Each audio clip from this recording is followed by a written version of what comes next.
Notification से तिरछी कर दिया।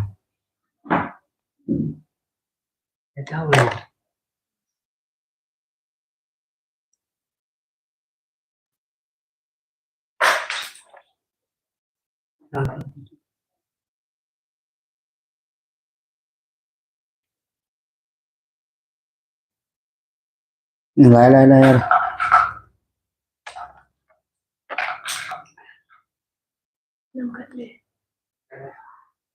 नगल नहीं हंसे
अस्सलामुअलैकुम वरहमतुल्लाहि वबरकातुहू लाइव से चंगिरलिबा अजरात सिंह मिंग लेफम नमतंग हाइबिरो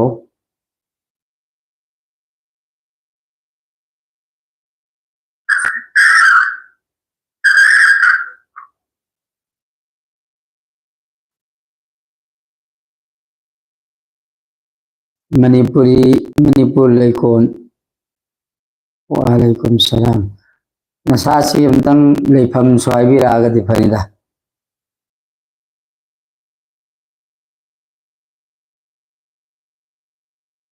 हाजी हासिम अली लिलोंग माशाअल्लाह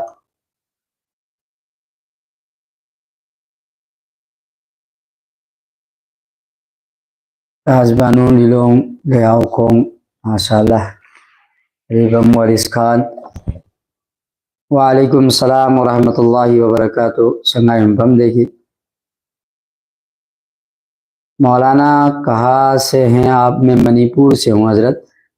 और आप कहाँ से हो? सैयद मतीन मियाँ। हाजी अब्दुल गफार लिलोंग अस्सलाम वालेकुम वरहमतुल्लाहि वबरकातुहू नानसो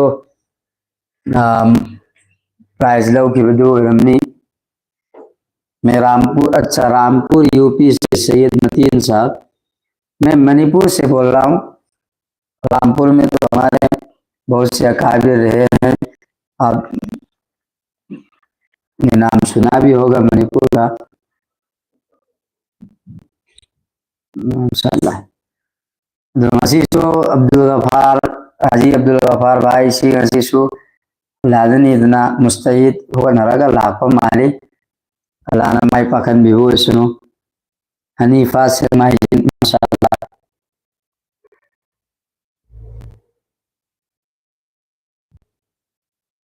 नाम का युम्बा इसागी तो ग्रुप ले रहा व्हाट्सएप फेसबुक शेयर कितन तो सी मियम संगिला दी सवाब कितन नसासु फमाउबा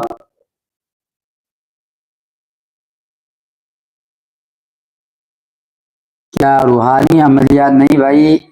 हमारा ये क्विज का प्रोग्राम है। क्विज मतलब हम मसला पढ़ाते हैं, उसका जायजा लेने के लिए ये जरिया बनाया हुआ है। ऐसा कोई रूहानी और हकीम का ऐसा कोई काम नहीं है। मुराद नुंगई माशाअल्लाह मिसाब साउंड खरा नुआई के तावदा यूं है भी रो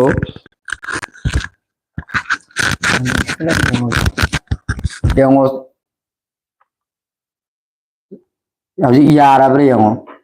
साउंड से खितंग नुंगाइरमदे हाइबा अमा यारब्रे हो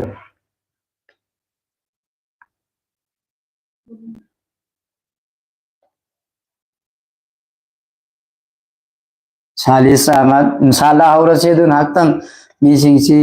अखोई मी तरागा निपान खितंग आइरी खजिक्तंग नाक्तंग येंगिसिरा साउंड यारब्रा अमतंग आइबिरोबा सेंगना तारब्रा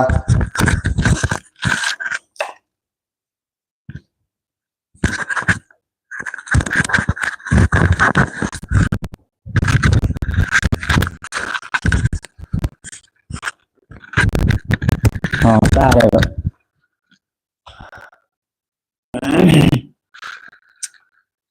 अखोई ताखिबा परासिंगसी अखोई ग्रुप मवोंग अनिदनीना हरिबा इस्लाम की मई कोन असिदा पूरीबा परासी अहानबना कुरान तंबीबा कुरान तंबा मतमदा मखारिज अमदी हुरूफ की अदायगी गलुएना ना चला लंगाई होनाबा अदुगी मतुंगदा मुका मयेक खंगलगा कायदा सिना करी करी ओय सिना सी ओयबा सिना सी ओयबा ना हाइबा अदुगा जिस तरह मुब्तदी तालिब इल्मदा आइदी अनौ अनौबा कुरान तंबा होरक्पा मीदा ताकदबा मवोंगदुदा ताकपा अनी सुबना मदुना दमेन तौरगा अलहम्दु लोजिल्लकपा अदुगी मतुंगदा मसाइगी मसलागी मतंगदा इना सगोन सेनगुंबा इराइगुंबा मदी इना संगकपा मतंदा मसला अपलोड कर कर तौरकपनी तौरखिनी परागा लोइनना मसीना करीदा कानगदबगे आइबदा अखोई फेस टू फेस उस्ताज अमगा छात्र अमगा सोनबा मतंदा मौंदगी कानबा फंगिसी अमना आइगी नमाज की हैतबा अमना आइगी कुरान की हैतबा सिनेबा मकतबते अखोइना तंबीरिबा तरबियत तौरिसी अवदे अखोई नेट नुआइतबा माली आइगिदा ओइरिब्रा नाकिदा ओइरिब्रा अदो नसाइगी मसलागी सिदा लाकदोरिसी अखोई वजूगी मतंगदा पार्डनी थोकना लाखरे वालेकुम सलाम आयशा बीबी वजूगी मतंगदा पोसगनी लाखरे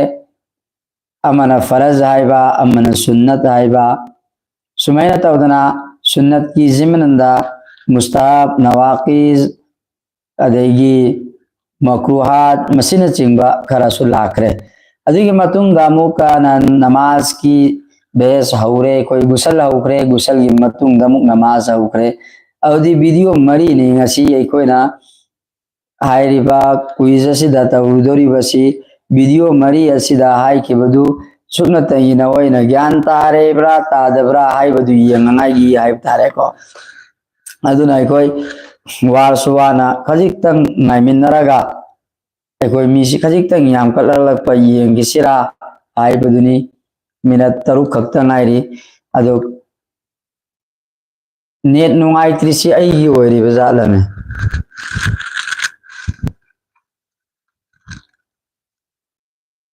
मकोनजी चप्राबा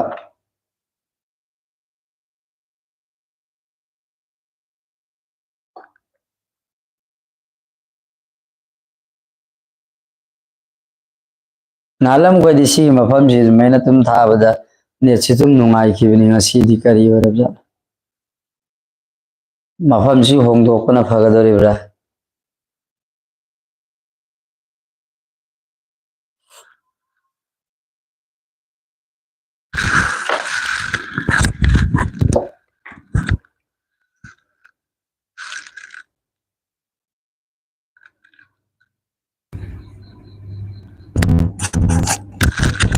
माइक्रोफोन से हम सिंगे को तो की मतुंग दा मुक पिबि सियंगा बसी ओदियम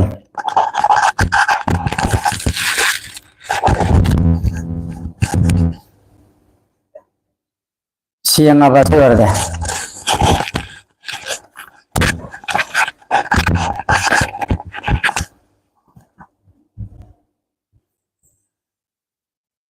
अच्छा मैम चंगपोना मसला मणिपुर लेकोन मसक्ति खंदे उखिबनी करी अखोई मसला हंगी नमाज की थागत मिसा मतई मनावसी पुन जमात सोनब याबरा मणिपुर लेकोन यावरीब्रा लाइबसिद यावरगदी अमतंग अच्छा अच्छा खरा खरा चाबी साहब की दो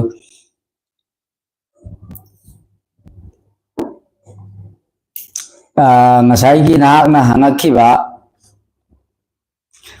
ngसाई नाहकना हंगखिबा मवागा मतुगा अनिमक्सी नमाज पुन्ना अदा तौमिनबा हाइबदी जमात की साता नमाज सोनमिनबा याबरा हाइबदो अहानबददी करीसु अकाइब लेते अनीसु पोता मसी करम कांद तौगदबनो हाइबदा अखोई जंगल बयाबाद लेबा मतमदा नत्रगना नोम फादुक जमात नानथोखिबा मतमदा सोनगनी अदु सोनबगी कैफियत तोहान तोहान गनी अहान बना करीनो नाइब तारगदी अखोई नुपामगा नुपानी नमाज सोनमिनबा मतमदा थंगन लेबे इमामदुना करितंग काखतलगा लेपनी इमामदुना कितंग काखतलगा मुक्तदीदुना कितंग हंतरगा लेपनी अदुगा सिगी सुरक्षिदा आइबदी नुपा मगा नुपी मगा जमात की साथ नमाज सोमिनबा मतम सिददी करीदवनी डायरेक्टली सफ अमगे फासला थमगा नमाज सोनगने अदुगा तकबीर सु नसाना हाइगनी कामत सु नसाना हाइगनी सुमैना तवदना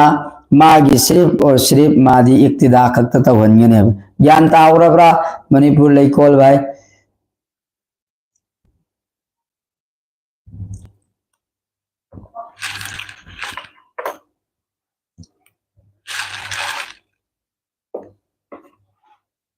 कनागुंबा ग्रुप अखोई चैनल असिदा नौना चंगबीरक्पा सब्सक्राइब तौद्रिबा यावरगदी सब्सक्राइब तौबियो इंशाल्लाह यामना कानगनी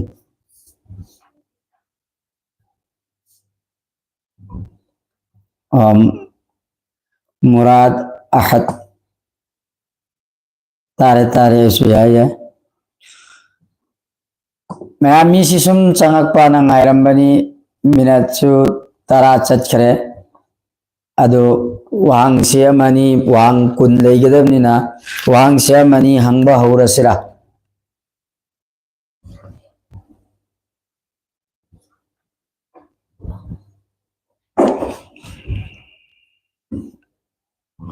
हाँ ngasi की क्वेश्चन से इंशाल्लाह कुन खक्त ओइना थमसी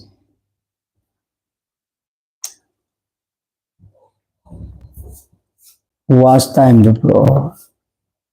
निगारी the pro ngasi की क्वेश्चन से हौरसिरा अदुदि मैम दरु शरीफ अमतंग सोनसी अदुगा इसा इसा रेडी दे लेरंगाई तौरसी अल्लाहुम्मा सल्ली अला मुहम्मदिन नबिय्यिल उम्मी व अला आलिहि वसल्लम तस्लीमा अल्लाहुम्मा सल्ली अला मुहम्मद व अला आलि मुहम्मद कमा सल्लैता अला इब्राहिम व अला आलि इब्राहिम इन्नका हमीदुम मजीद ngasi gi ahanba wahang islam gi mai kolgi ahumlak suba quiz ki pangthok pasida ngasi gi ahanbagi wahang leijare bismillahir rahmanir rahim wajuda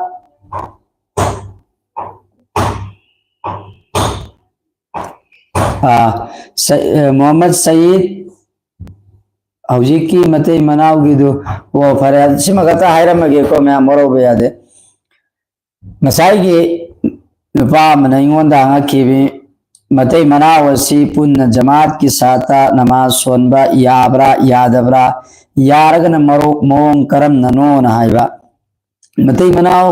जमात की साता नमाज सोनबा याय तौबु तौबु मदुगी आदत सेमबदी गुनाहगार ओइगनी मरमदी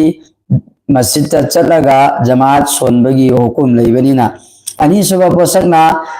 नुपा अमगा नुपी अमगा नमाज सोनबा नुपा अमगा नुपा अमगा लेमिनरगा नमाज सोनबा मतमदा आइबदि अमन मुक्तदी ओइबा अमन इमाम ओइबा अदु मुक्तदी दुना खजितंग कुमथरगा इमाम दुना काखतलगा लेपकने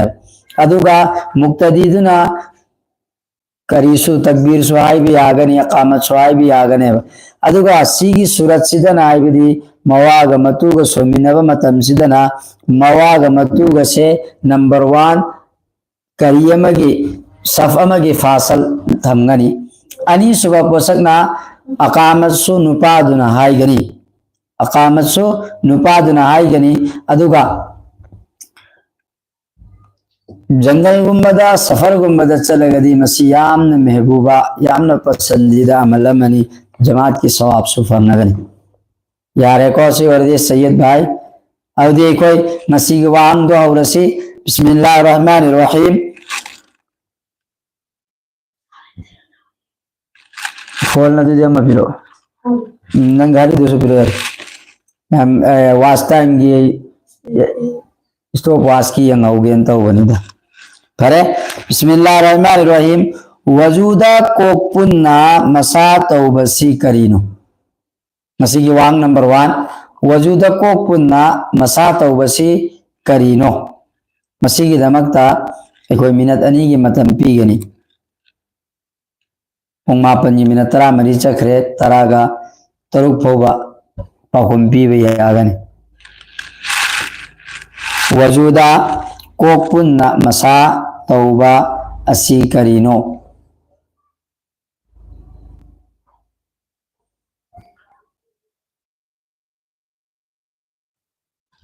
वजूदा कोपुन्ना मसा तौबा असी करीनो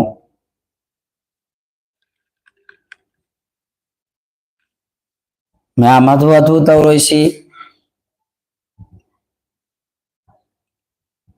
कोपुन्ना मसा तौबा हाथु हाथु तौरोइसी यामना मुन्ना खंथरगा एकोई पाखुम पीसी मिनट अम्मा लेरी इंशाअल्लाह अदुगा पाखुम पीग्रबसिंगना यारगदी शेयर सोमतंग तौबियो अदुगा नौबा चंगता यावगदी चैनल असिबु सपोर्ट तौबियोना सब्सक्राइब बटन सु नंबिरमु इंशाअल्लाह का यामना कानगनी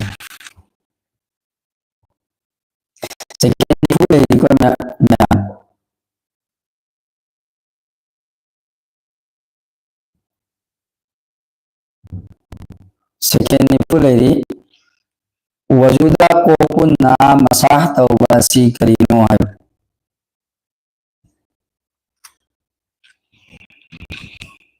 चप्पी याम कन्ना है वॉइस नुंगाइतेना अदो मपांदा अखोई सुमा अखोई मांगोंदो अखोई मांगोंदो दम सेमम मफम मैम अदुदी आई कदौगे को मफम होंदोके को तंग ममदी ममनी अदुरगसो कंदोनी ngasiगी उपाय लेत्रे ओ आई सिदला अजी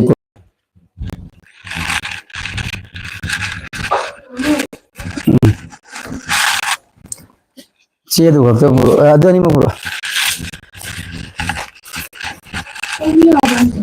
ये चप्पे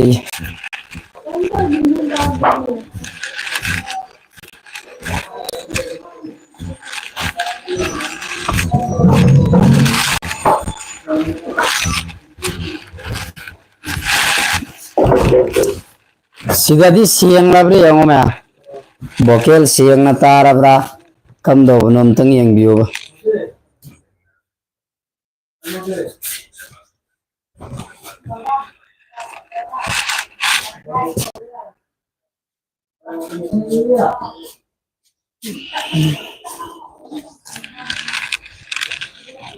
नेट चपिब्रा हौजिकसु हाजी आसिम साहब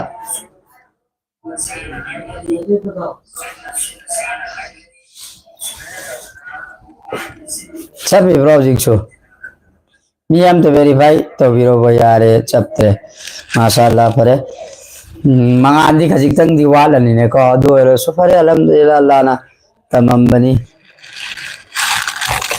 अमम लाइटू इसीदा आप केरा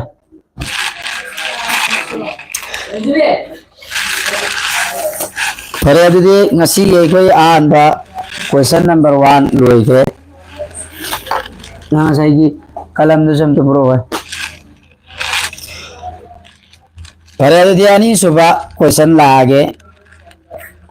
गुसल की फरज कयानो अनी सुबा क्वेश्चन दा गुसल की फरज कयानो मसीगी दमक मिनट अनी फंगनी यामना इंगना चिकना पाखुम पीसी गुसल की फरज कयानो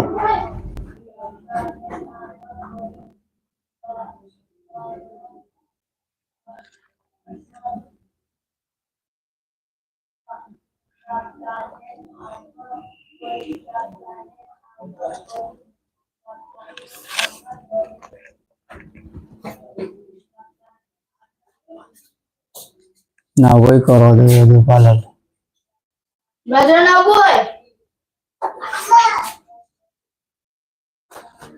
पाखुम पीसी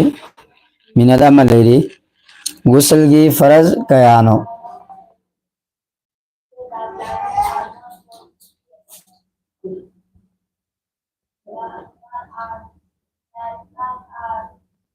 हौकी तुम सेंगना तारम लनिनेगा मंगान दी वाटप्रा कम दवी वीडियो येंबदा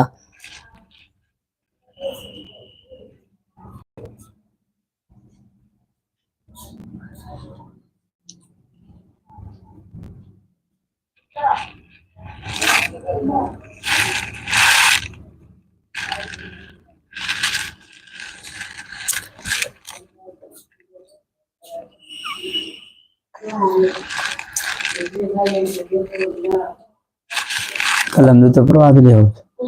कलम कलम मैं मतम ले रे अहुम सुबह क्वेश्चन वजू तौबदा अवांग मफम द फंबसी करिनो वजू तौबा मतमदा अवांग बा मफम दा फंबा असी करिनो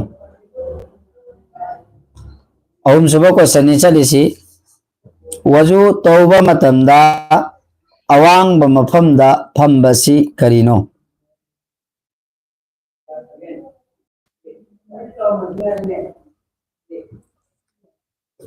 पाखुम PC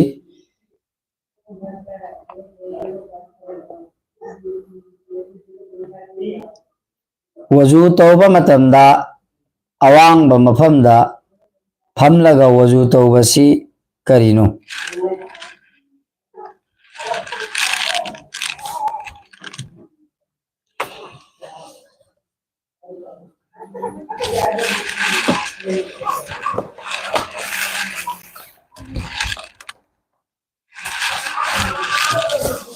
second Kundra तंगाइरे ma'am पाखुम P रंगाई तौसी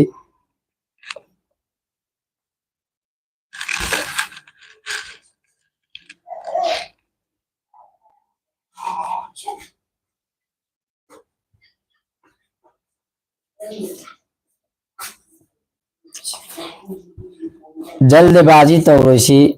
हाथू हाथू है बदुको अदु तौरोसी यामना भाप ताना मेन ताना पाखुम पी रंगाई होटनसी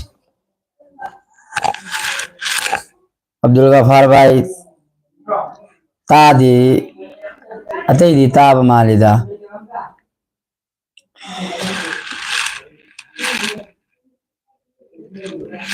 अदी मरी सुबह क्वेश्चन लागे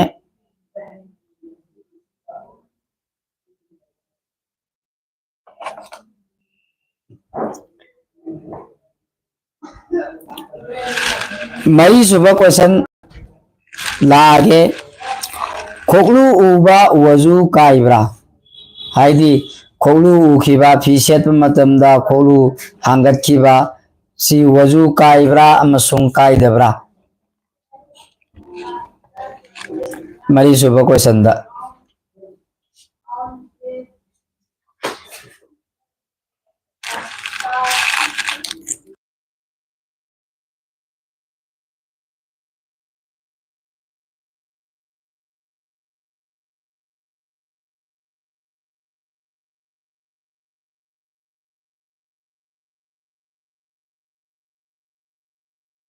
मिनट अमा मतम लेरी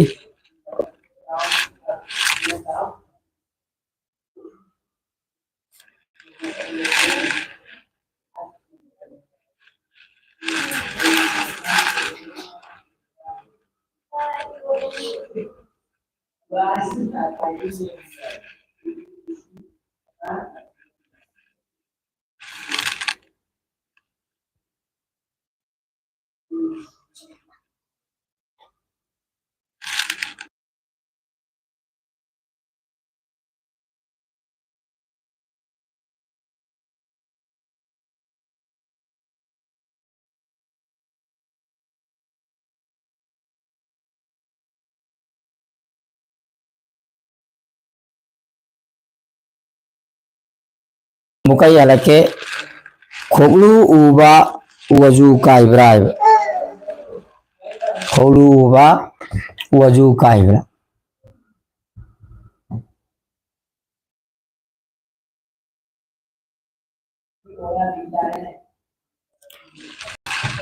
मतम लोरे मंगा सुबह क्वेश्चन वजू यारिबा मी अमना नमाज की वांग मदा मखोन थोकना नोकले मागी वजूदू लेखिगद्रा लेररोइद्रा मंगा सुबह क्वेश्चन दा वजू यारिबा मिसग अमना वजू यारिबा मिसग अमना नमाज की वांग मदा मखोन थोकना नोकले अदि मागी वजूदू काइगद्रा काइरोइद्रा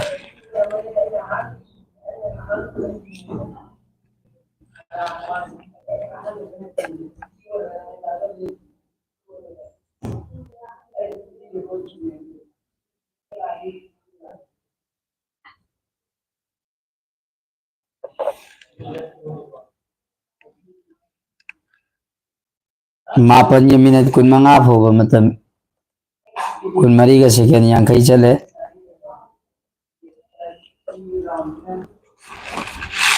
अहुम पीसी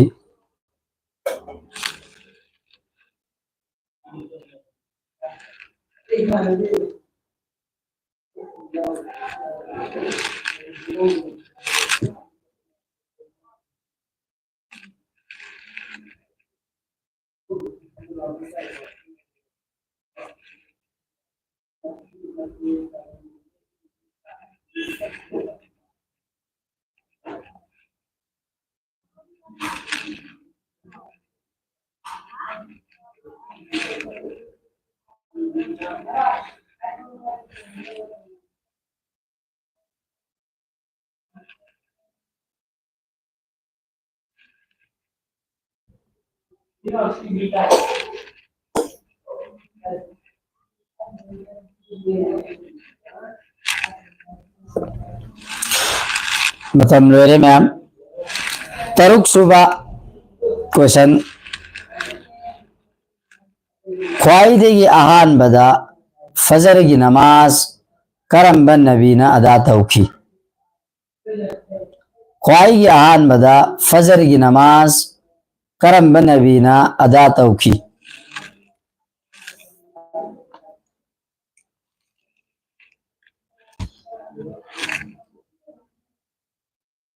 मिनट अनी लेगनी सिसु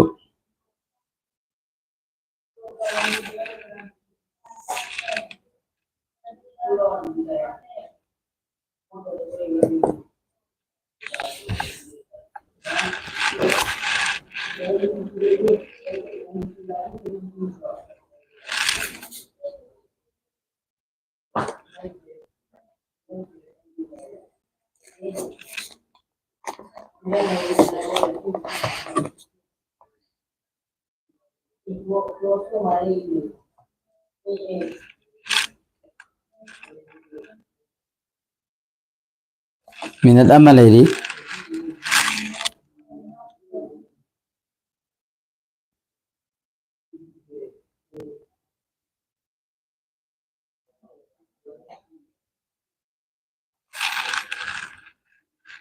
चली बसी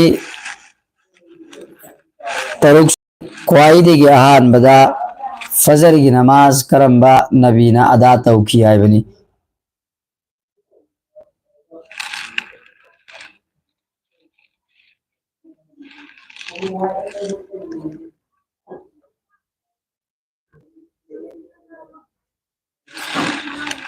तरह सुबह क्वेश्चन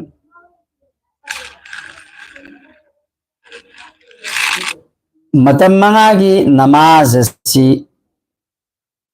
करम चहीदगी फरज ओइना थाबिरखी मतम मंगागी नमाज असी करम चहीदगी फरज ओइना थाबिरखी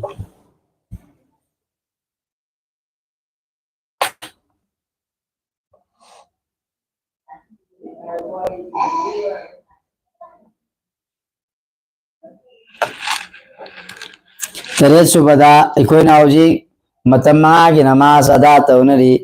फजर जोहर असर मगरिब इशाना हारिबा नमाज असी करम चहीदा फरज ओइना थारखिबनो हाइबा मिनट अनी मतम लेगनी अदु कुनगे निपान ग सेकेंड निफु मंगा चले अहुम बीसी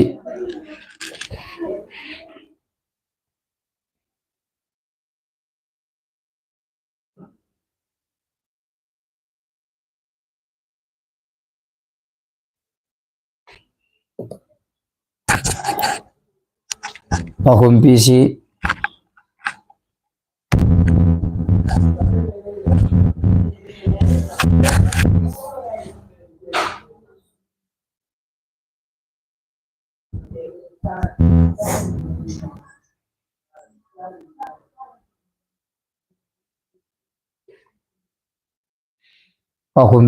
अहुम बीसी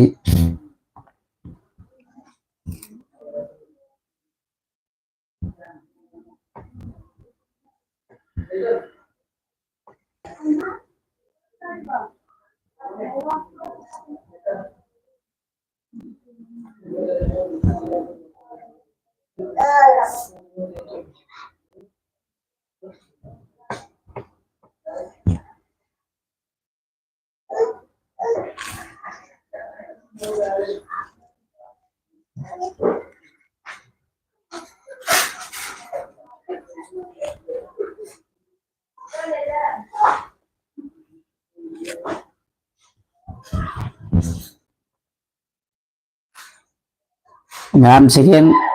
कुन खत्ता ngaire अहुम भी रंगाई तौसी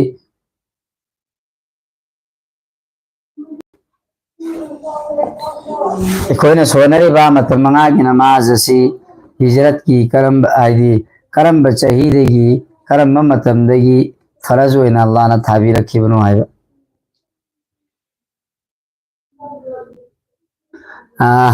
के ऑफिशियल मसीदी खरा लूरे है साहब खंगदबना हंगम्बो ओइरे आईडी वीडियो रूटीन मतुंगिना शेड्यूल मतुंगिना वीडियो था कि वीडियो दुना साना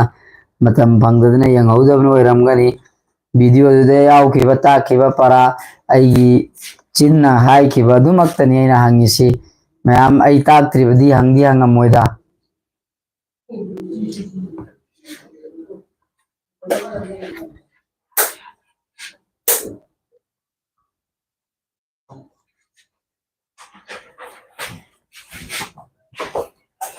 अरे सी क्वेश्चन सी लोरे न लौरे तरेत सुबह क्वेश्चन निपान सुबह क्वेश्चन दा मिस्वाक तौबा करीनो वजूदा मिस्वाक सिजिन्नबा मिस्वाक तौबसी करीनो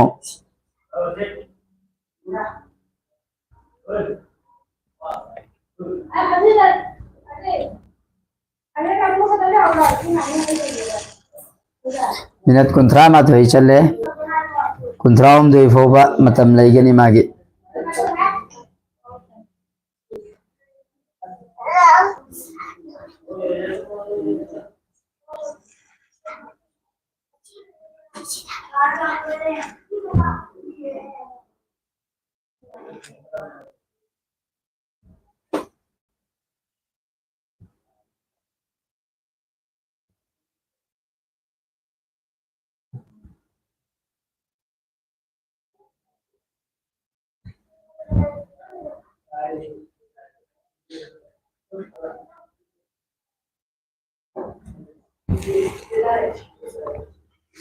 second कुंथ्रा तंगारे ma'am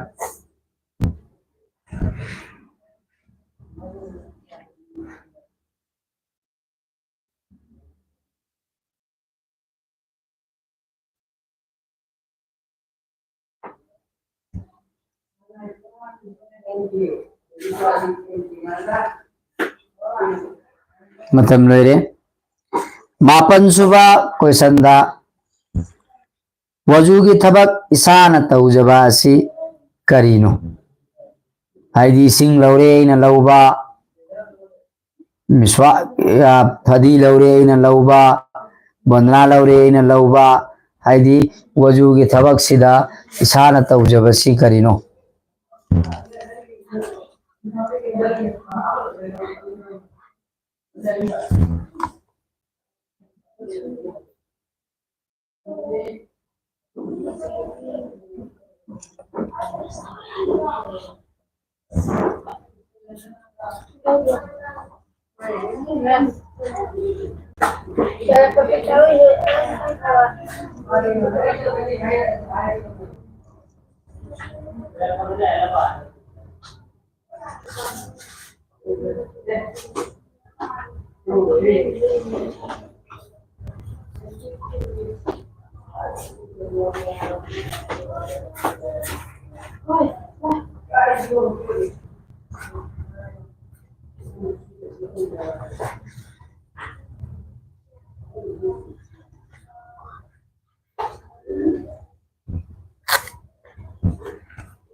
pahum pisi matam loidore second kontra tangaire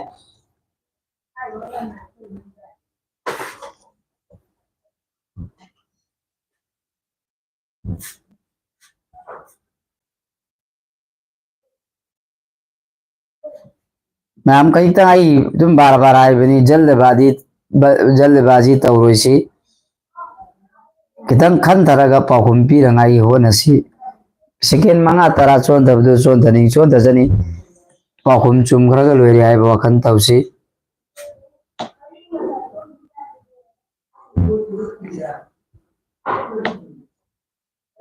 पाहुम मतम लोइरे तरा सुबह क्वेश्चन दा नुपा मुन्ना ताबियो को नुपा मना तर नुपी मना उरिंग मेले हाइबा उरिंग सि मेटपा मतमदा मचुमसु इसु अमफाव थोकते अदि मागी वजू से लेखिद्रा लेररोइद्रा अमुका लके कनागुंबा मिसा मना उरिंग मेले अदु उरिंग की चाक मानबदो दु खक्त थोगा आबा मचुमसु अमता थोगक्तबा अदि मागी वजू सी लेखिगद्रा लेरोइद्रा पाहुम पीसी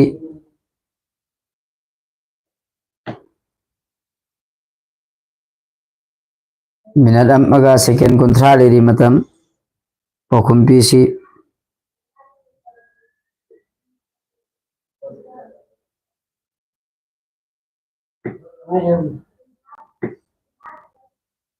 मीसी खंगन हंदैदा ngasi मीसी चंग पसी याम वाले मैम सी वाना राबा नत्रगना करिगिनो पाहुम पीरंगाई तौसी मिनट अमा लेरी कनागुंबा नुपा मना तर नुपी मना उरिंग मेले हाइरिबा उरिंग दुमेट पदा चाक कुंबदु खक थोगागा इनायम फोब चेन थरक्त्रे अदि मागी वजूसी लेखिद्रा लेरोइद्रा हाइबदुनी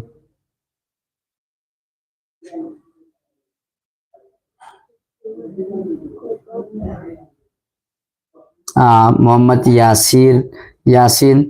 नुपाम न उरिंग मेरी हाइरिबा उरिंग दुमेट पदा चाक मानबा उरिंग दु खक्त थोगागा इनायम त थोकते अदि मागी वजूसी लेखिद्रा लेरोइद्रा हाइबा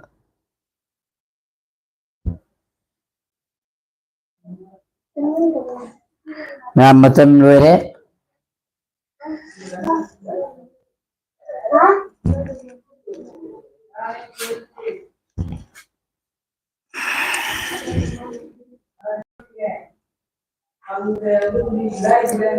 ngaraga tumbada वजू कायगद्रा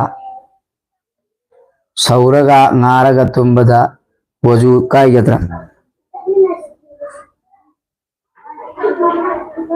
ꯇꯔꯥꯃꯥꯊꯣꯏ ꯁꯨꯕꯅꯤꯀꯣ ꯉꯥꯔꯒ ꯇꯨꯝꯕꯗ वजू कायगद्रा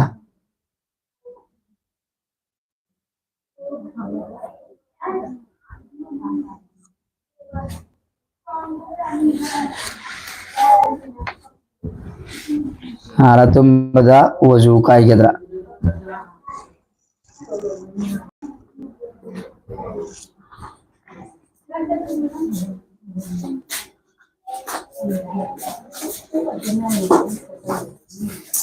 असुना क्या तो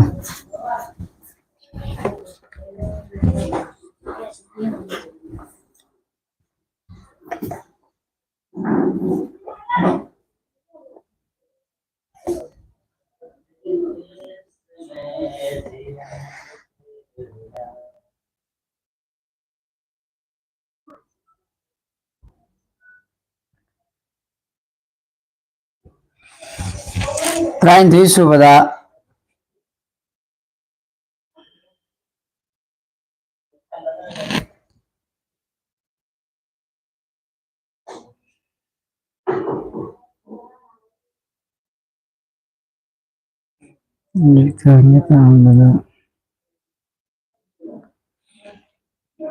अतोपा उम्मत सिंदा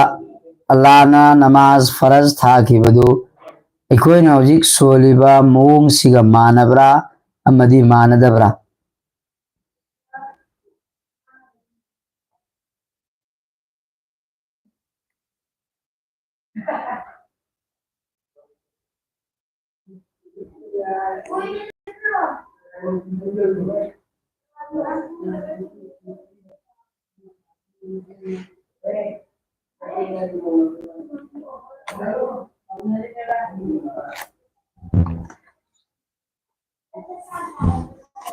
अतोपा उम्मत सिंदा अल्लाहना नमाज फरज थाखी अदो अखोइदा अल्लाहना मुका थाबिरे आयरिब नमाज फरज थारिबसे सिगिसी कैफियत मानबरा मानदबरा है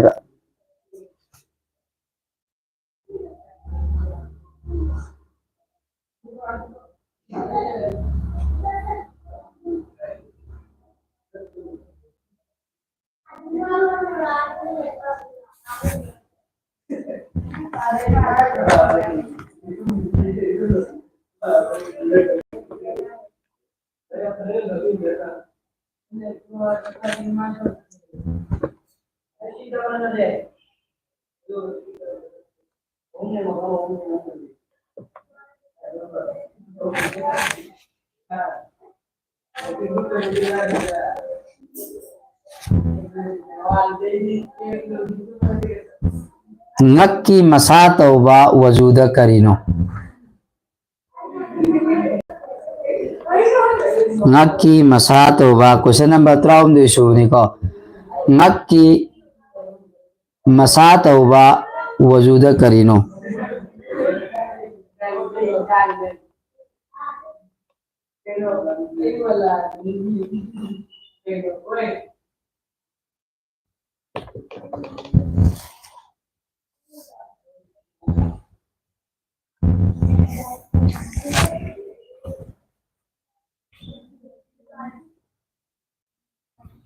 question number 13 subada ngakki masa tauba se wajuda karino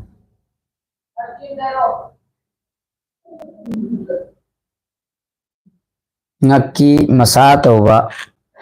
wajuda karino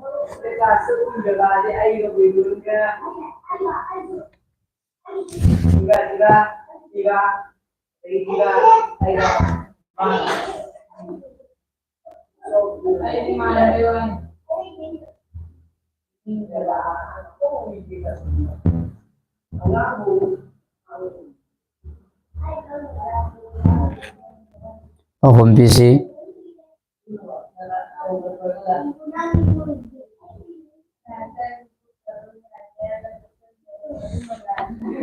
Terakhir subada ngakki masa tauba si wajuda karino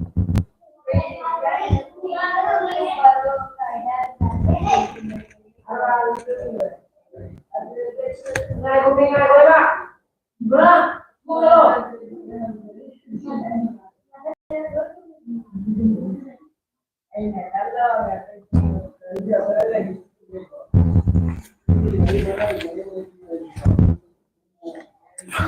manga suba nupagi ana kadai dina kadai fogono nupigi pardana kadai dina kadai fogono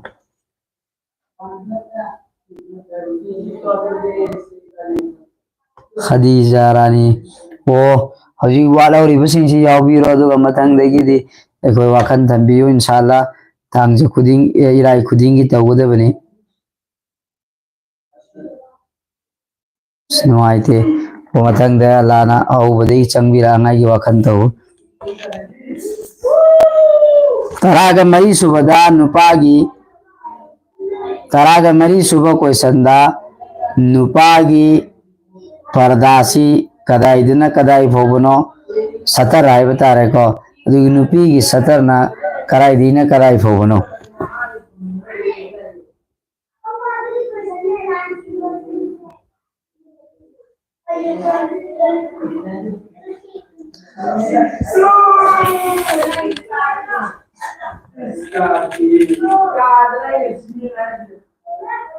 pung mapan minit nifu mari chale inshallah pung mapan minit nifu tarit fogo masigi matam layani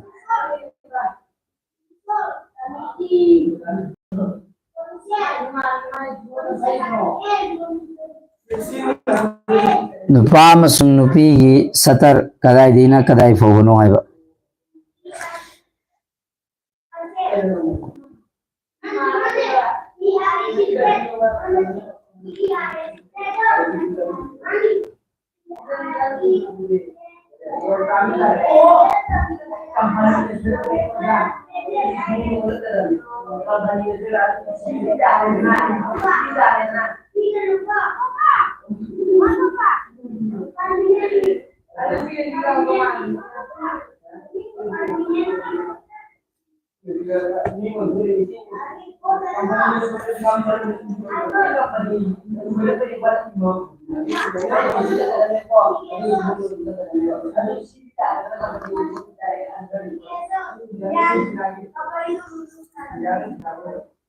minada maga makai re myam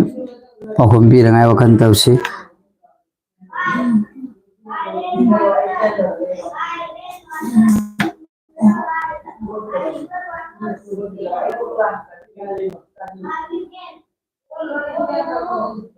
nupagi amasung nupigi pardasi kadai dina kadai fogo tawpham thokpagi haidi satarsi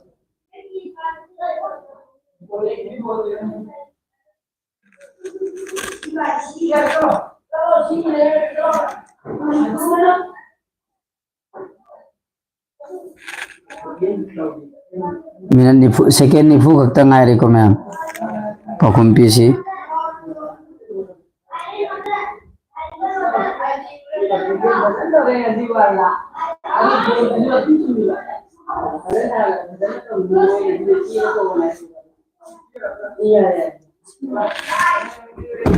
channel asida nauna changbirakpo already subscribe to biramu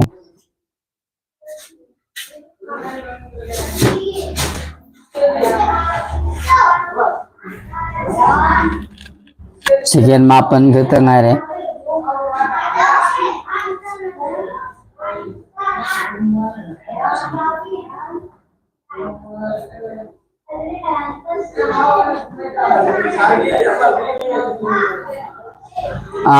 fangi reply fangi bhai murad at hisab ai si reply phangro fangi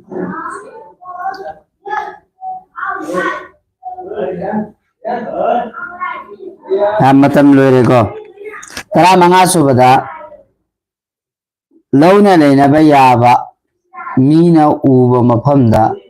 irujabasi karino launa leinaba yaba mafamda launa leinaba yaba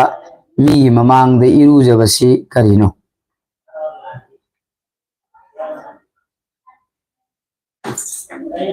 background khara nilem sab o nindrangai gi aising asai pampam mama semam bani ada net nongai tabdi sonda lakre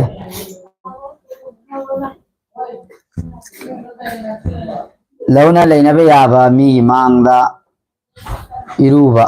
पर्दा के साथ लूगदोर मी को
पाहुम PC काहुद्रे Farheen लौना लेना याबा मीना उबा मफमदा नमाज अखोगी इरूबा सिमिना लौना लेना याबा मफमदा लौना लेना याबा मी अमदी लई मानदी उई अदुगी इरूबा से करीनो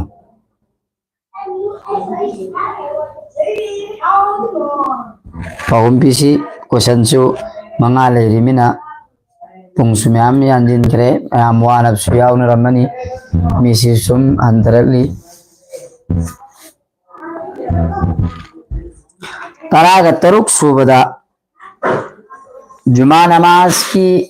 ममांगदा नुपी ने इरूजबसी काइब्रा मसुंग काइदब्रा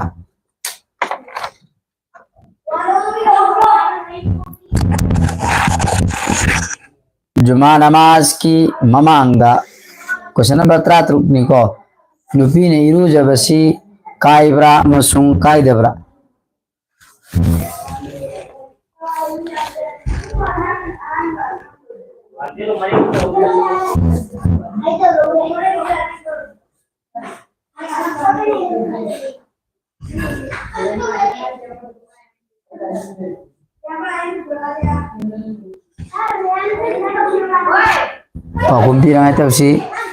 पाहुम पिरंगाई तवसी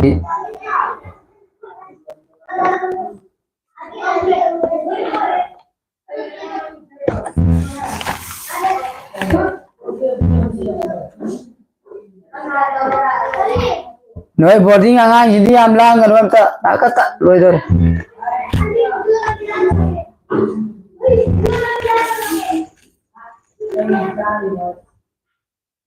पाहुम पीसी जुमा की नमाज की ममांगदा नुपीना इरूजबा काइब्रा मसुंग काइदब्रा देखो अल्लमन सिंगना हाइनिदना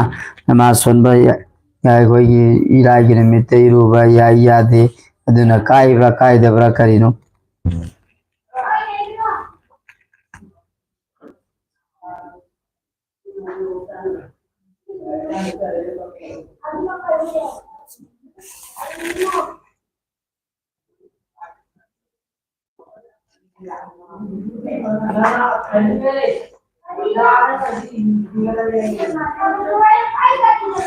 Asyik ni tu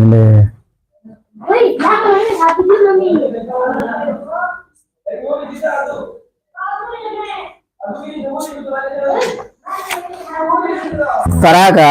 Tariyat Subada Masa Siang Daba Mina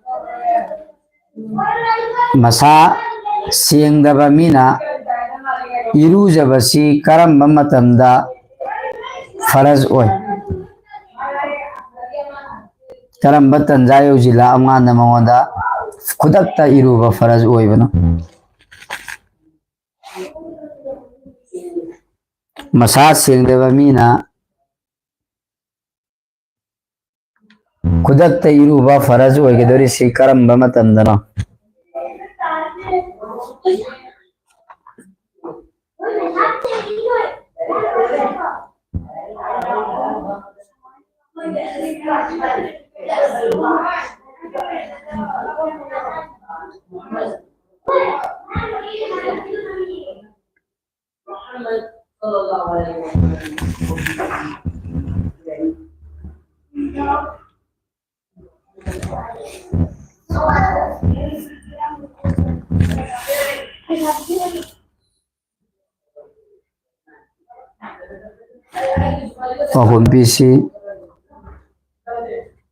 Pakum PC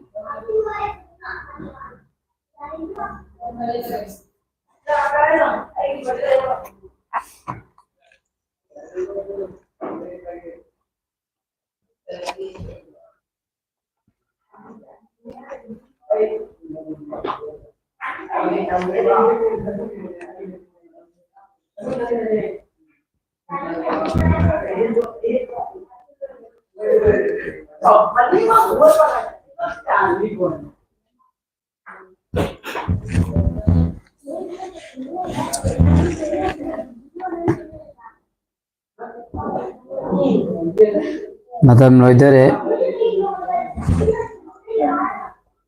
Taraga nipan suba question da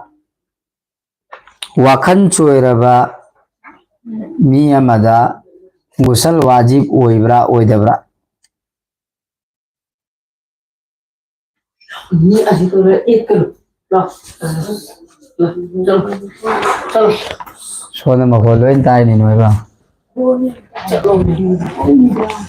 wakhan choiraba mi amada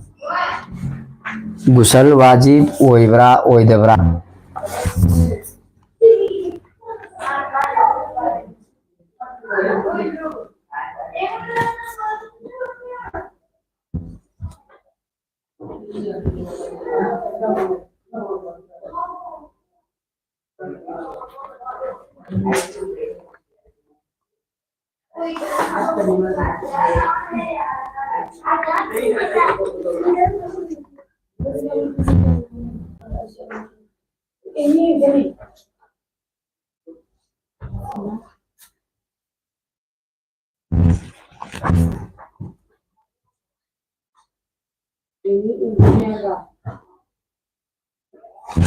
Taraga mapan suba sidi mayamna gusal gi makru singdo amomom isana khangba amomom ibiro gusal gi makru gusalda tawada makru oibado adugidu oina amomom ibiro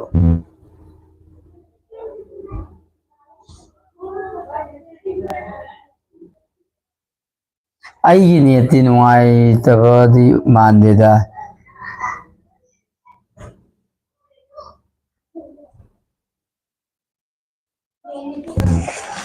Tarama pansuba sidina san sana iru jabagi makru singdo amomom miro aibane ko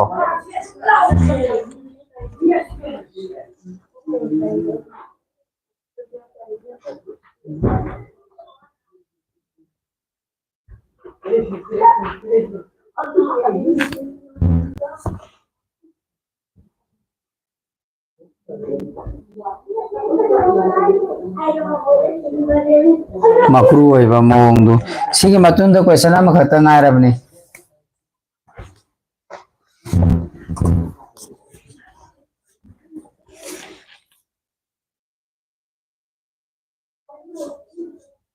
amuk soi khadi matamdu leradi yai adubu masigi si yangdadi yam matha saba Taraga mapan subadu gusal gi makru nahakna khangbadu amomom ibiro oai gusal gi makru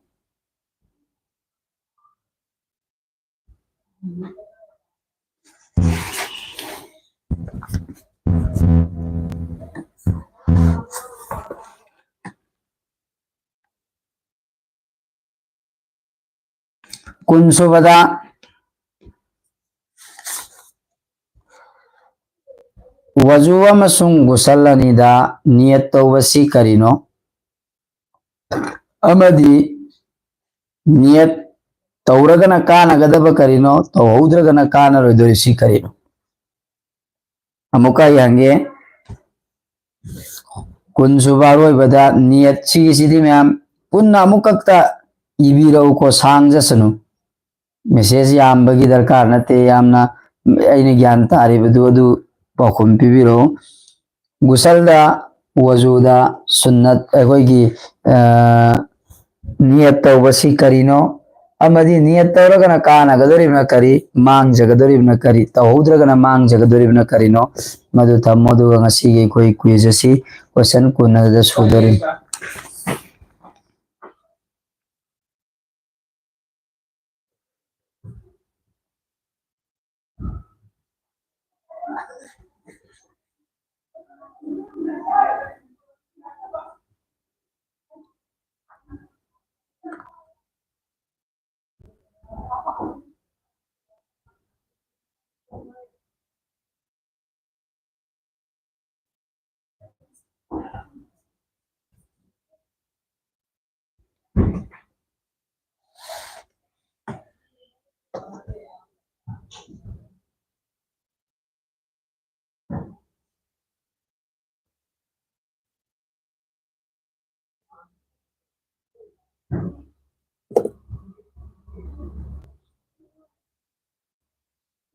channel असिदा नौना चंगलक्लिबा हजरात सिंह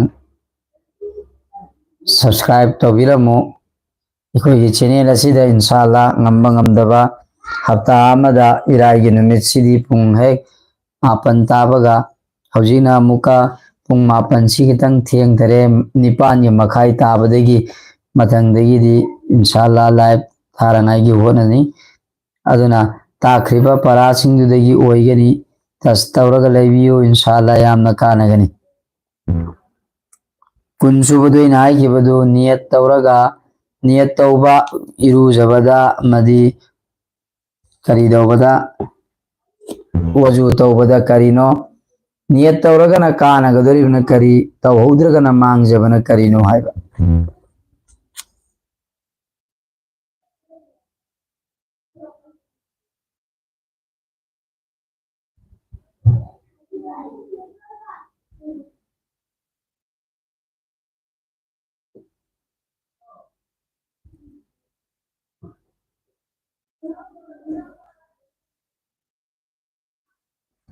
मैमजी ज्ञान दी तारगा directly अखोइगी खजिक खजिक वाटपगुम्बा Mali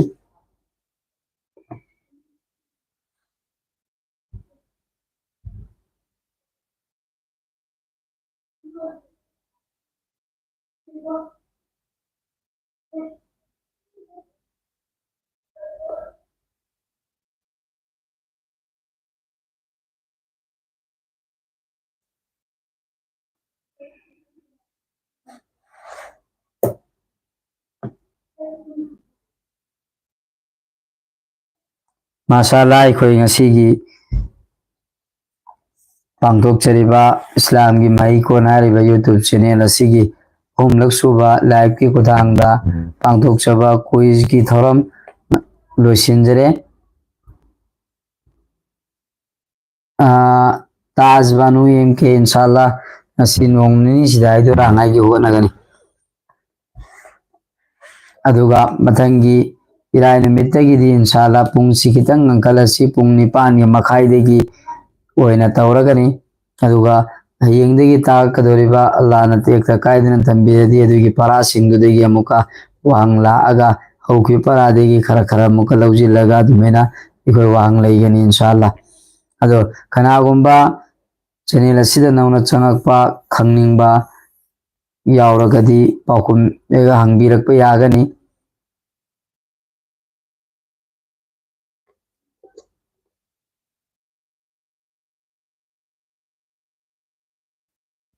oh kasar gi matang ani suba wang paukum piwi ramum sab kasar gi acha kasar gi matang kasar si sumaina tawbani suffer the चट मतदा एखोई अवाब यामना मायोक नहीं अदुना लागी नबी सल्लल्लाहु अलैहि वसल्लम ना माइल निफु लापना चटखगदी कसर तवना हुकुम लैरे कसर सी करमैना तौगनी ना हाय मतमदा अखोई मरी सोनबा नमाज फरज से अनी खक्त सोनगनी अहुम सोनबदुदी मपुम होने तुम अहुम सोनगनी अदुगा तोखाई ताबदा तंखाई ताबे याबा मरी से अनी खक्त सोनगनी अदुगा सुन्नत नंगे सोलो नफल नंगे ना किया पाम बतारे मसीसी करम कांदनो आई इथन खक्त सोलब मतुंग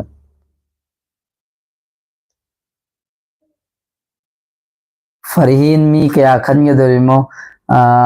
हंदक्ति मी सियामदे मंगा हंदक सु मंगा खक्त होइना खनगन इंशाल्लाह अच्छा मसाई कसर गहरम बदो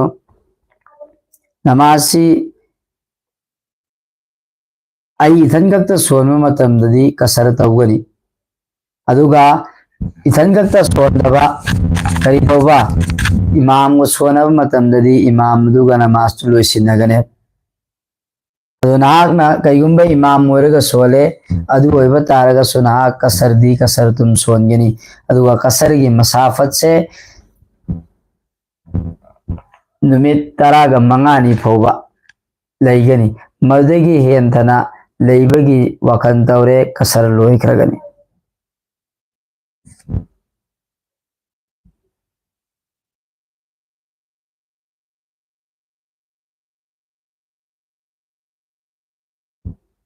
हौजिक फाउबा क्वेश्चन जी पीनरक्पसी लोइनद्री माले मणिपुर लेखोन यारब्रा ज्ञान ताहौरब्रा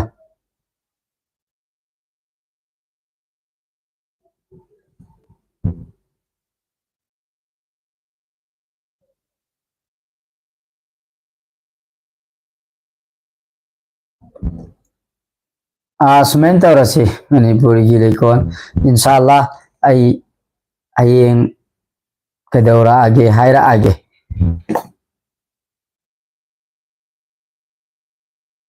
कोई ओलमा सिंगी इख्तिलाफ मचा मलेबदा आइसु तुम लोन थोक्त्रे कोई किलोमीटर की मतंग सिदा अदुना आई अदोंदा तस तौरगा चत्रे आई कितंग तेकीगा मगा तवखीगे अदुगा आई इंशाल्लाह हयेंगदु सोइदना आई थाकदरिबा परागी वीडियो दुदा कमेंट चंगबिरो इंशाल्लाह ये तुम पहुकुम पिरा आगे फरे अबेदी मैम तो सिलसिला मुस खाकपसी याब्रा मुराद अहद मुस खाकपा याब्रा मुसिना सांगलगा कोइना तेलनबा मकरूनी मुसी सांगना थंबा मकरूनी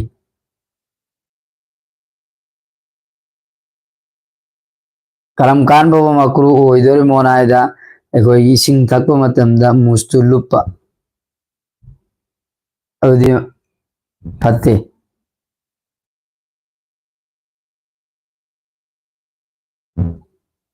लागे नबी नायर में खदांगना आदुदी तुम अखोइना थम्मीर सुमैना यामना सांगदबिदा थंबा सु कछु कायदे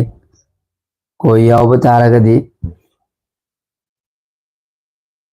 मुस्काकपा कछु कायदे अदुबो यमो वखल ममसे तौगदबा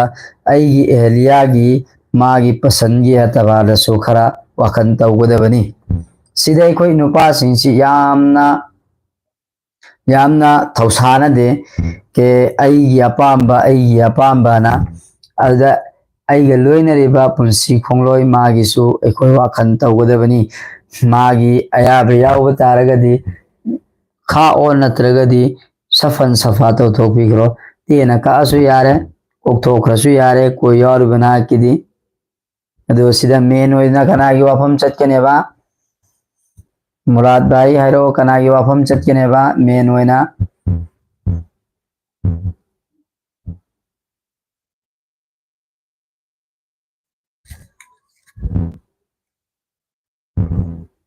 ना की वाइफ की ना की लोइनबीगी मसीगी वाखनसु को याम तौबा तंगाई फदबनी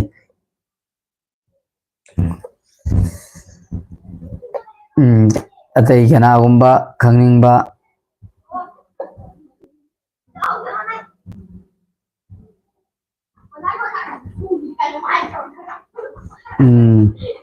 तस्बी चलिंगैदा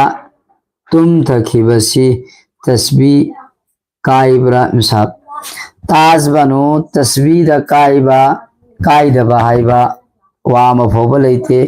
तस्बी अल्लाह की थागत वाई हाइबा अल्लाह की चावंगन बहाइबा हाइबनी हाइरी फोबा सवाब फंगलगनी माना तुम थकिबगा सवाब हाइदी हाइबगी सवाब तो फंगलरोय मधुगी हालत दा तुम खिबगी दी अल्लाह ना लेम दी मांगलरोय अदुना एकोई तुम थकिबदा तस्बीदा वजू काई की एकोई तस्बी काइबा काइदबा दुंबा करी एम लेते मरमदी तस्बी ऐसी दी युसब्बिहु समावाति वल अर्जन है अल्लाह की तस्बीह बयान तवी जमीन अमसुंग आसमान नाना अदो अल्लाह अल्लाह हरिसु तस्बीनी सुभान अल्लाह हरिसु तस्बीनी अल्हम्दुलिल्लाह अल्लाहु अकबर हरिसु तस्बीनी हायरी फोब सवाब पंगनी हाय लोइखरे लोइखरे अदो मा तस्बीह काइबा हायबदि कसु अदुदा लैते जानतावरा ताजबानो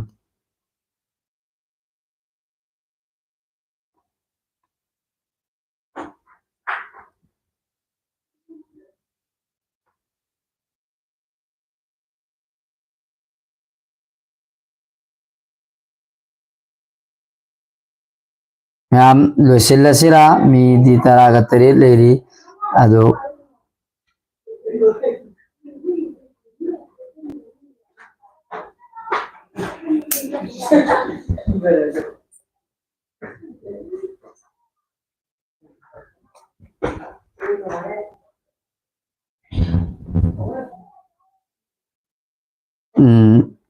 अमुका नाई लोइथरकपदा अखोइना ngasi पांगथोलिबा क्विज की प्रोग्राम असी अखोई इस्लाम की मई कोलारिबा यूट्यूब चैनल असिदा कुरान तंबीबगा लोइनना मसाला तंबीबा सु मसाला सु तंबी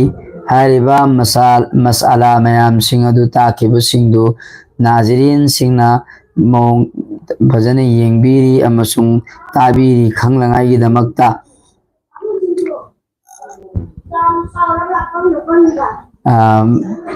मधुगी दमकता अखोई क्विज असी तौजरगा जायजा अमा लौबनी अदुना लाकदोरिबा इराई नुमित्तसु इंशाअल्लाह मसी तौरिबा सिगुमना क्विज तौगनी अदुगा अंगंबाई साइडतेगी मियोई खरा खंगतलगा प्राइज हुदोलसु लैगनी इंशाअल्लाह अजीज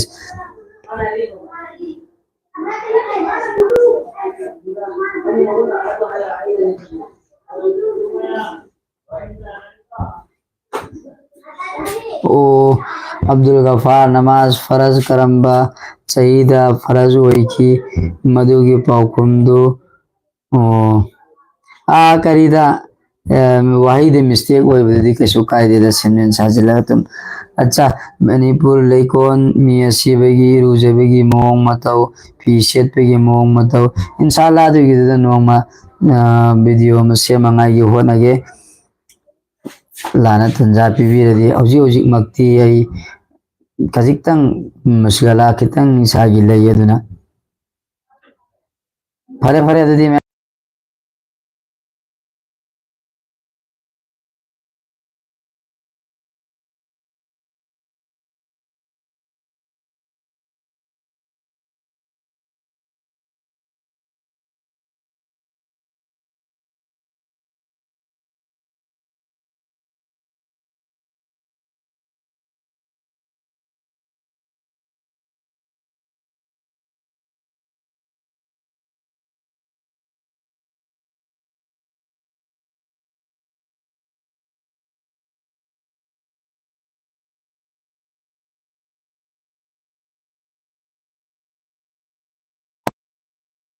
तरपोनम सिमय यौरम द्रमालेदना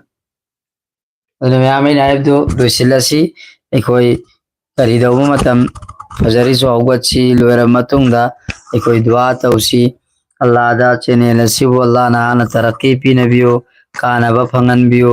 अमदी कुइना सांगना उम्मत सिगी खिदमत मसीना जरिया ओरगा ओहनबियो हाइबसे एखोई दुआ तौसेबे इंशाअल्लाह दोसिलसी वमा अलैना इल्लल बलाग अस्सलामु अलैकुम व रहमतुल्लाहि व बरकातुहू।